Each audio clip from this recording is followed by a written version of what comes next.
if you look at other people, as you've mentioned, scores of other people who have been discriminated against or retaliated against, your leadership gives them, I think, courage to come forward and tell their story as well.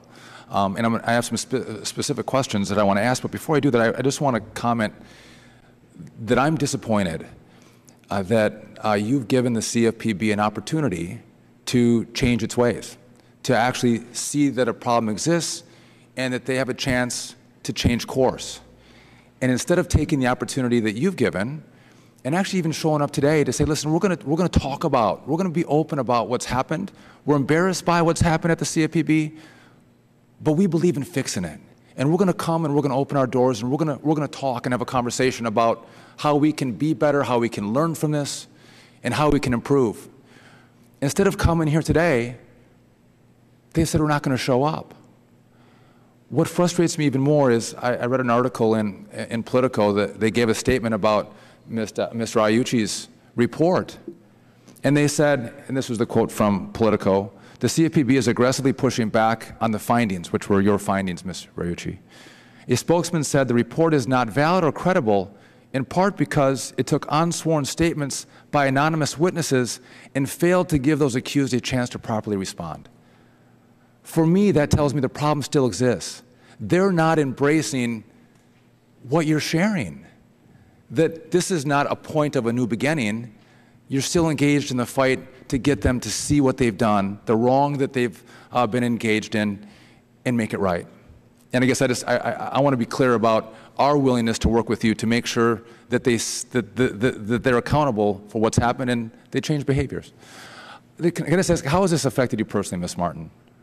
What's happened with the discrimination and retaliation? On a personal level, I have never had such emotional stress in my life. The fact that you can't eat and can't sleep. I heard about it from my clients all the time because they were victims of abusive debt collectors, but I never quite understood it. And like I said as well, members of minorities, I never had such a unity with them. But I will tell you, the continued pain of hearing their stories is far worse, almost exponentially worse, that it continues.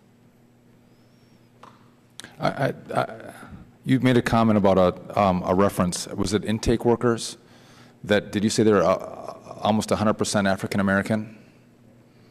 They're 100% African American, except some of them may be biracial or multiracial. I will tell you, in 8th grade, I heard that as a race, we could all be human. And so that's what I choose. If there's other with a line, I choose human. So I'm not sure what they would refer to as themselves. I know that some refer to themselves differently, and they might be from somewhere else. But just by looking at them and from what people tell me they are.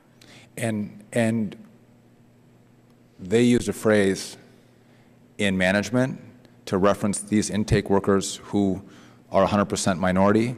What was that phrase again? What do they refer to this intake group as? Actually, it's my understanding that it originated in intake itself, and it's the plantation. The plantation.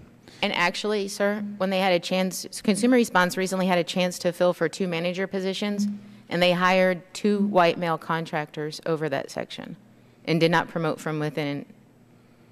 Is there any other slang that you're aware of that's used at the CFPB besides the plantation? I've heard Consumer Response called a cesspool. I've not heard any other names for offices.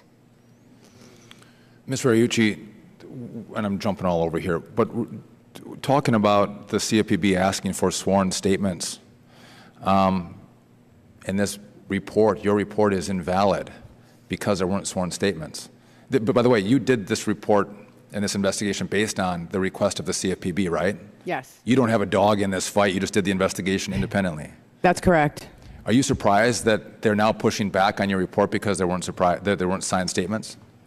Based on my findings, I'm not surprised. Did they ask that you obtain sworn statements from those who you're interviewing?